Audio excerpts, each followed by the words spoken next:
afternoon at approximately 5:13, we received multiple 911 calls reporting an incident in which a vehicle struck some pedestrians in front of this food truck behind me, and then the food truck subsequently caught on fire.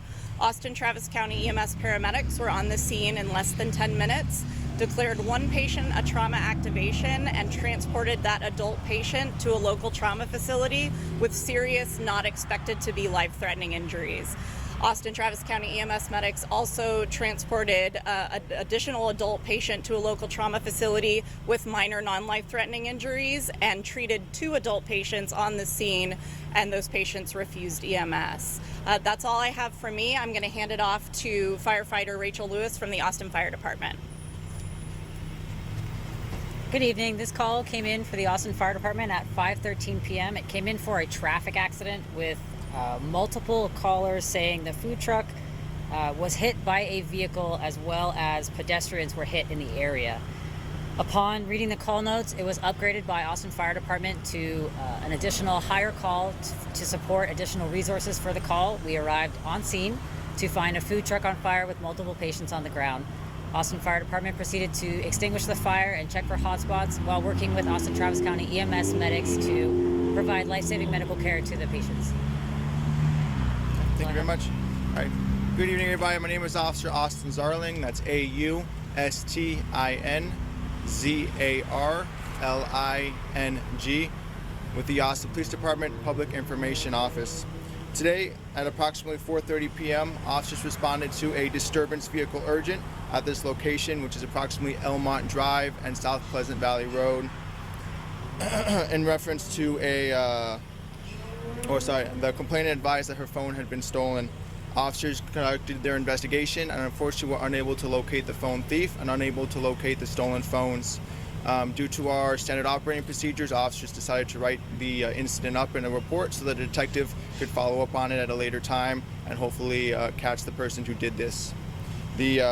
Approximately 10 minutes after officers left, another call came in at the same location in reference to a crash hotshot, which is a high priority call for service where officers usually respond lights and sirens and do not have any type of delay. When officers arrived on scene, they located multiple persons who appeared to have been run over by a vehicle, and they also located the food truck, which was on fire as well. It appeared that 2 persons were transported to the hospital, and 2 persons had minor injuries. 1 person at the hospital is considered to have serious bodily injury. Due to this is being investigated as a failure to stop and render aid crash, as well as an aggravated assault.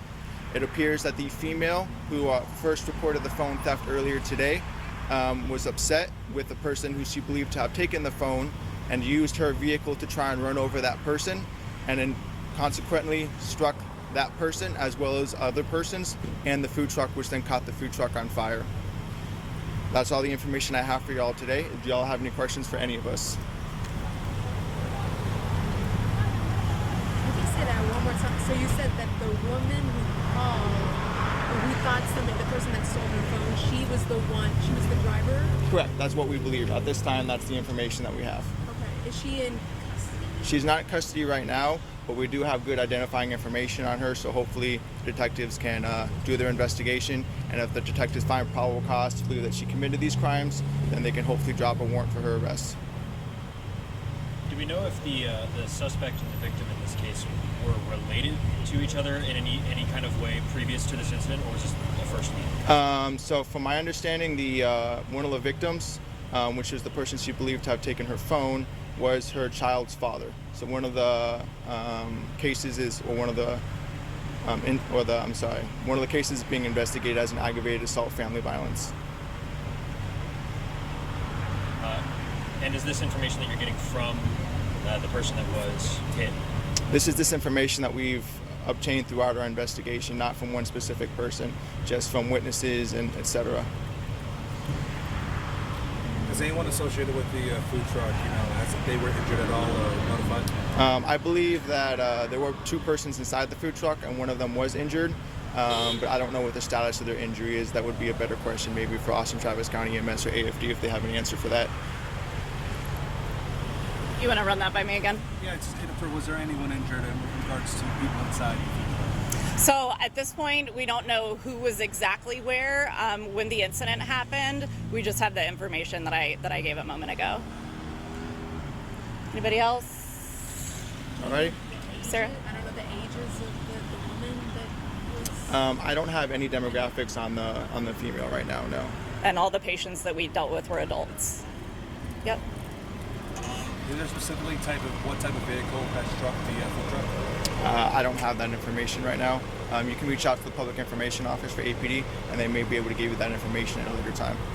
Do we have an exact cause of why the truck caught on fire due to the collision? Like, was there a burner that was still on, or? The burners were actively on at the time the food truck was in service, but we don't have a cause. We're still working to determine that. All right. Well, y'all have a great rest of your night. Thank you. Thanks, y'all. Thank you.